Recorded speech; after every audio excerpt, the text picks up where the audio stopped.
Brain Power. Unleash the hidden strength of your mind. Written by Cory Hanssen, John Adamson, and Cyree Gallows.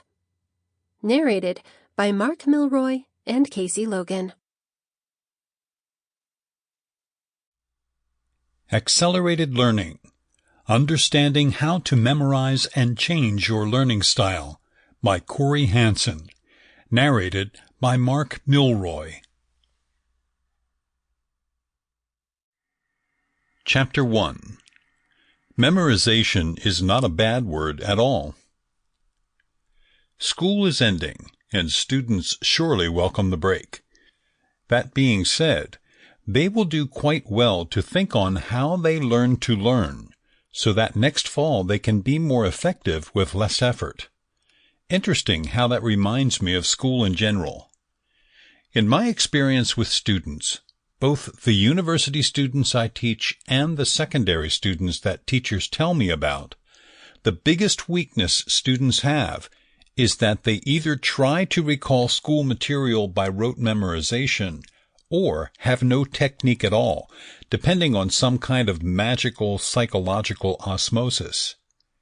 Even amongst students who rely on rote memory, they normally lack much of a strategy for memorizing. Depending on differing degrees of casual looking over the instructional material till they think they can remember it. Experiments show that students regularly overestimate how much they remember and underestimate the value of more research study. Additionally, many teachers at all levels have ridicule for memorization, stating that we should focus education on teaching students to think and solve issues, just as if you can think and resolve issues without understanding anything.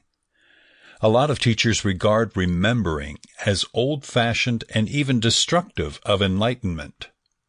Ridicule for memorization is a relatively new phenomenon in education.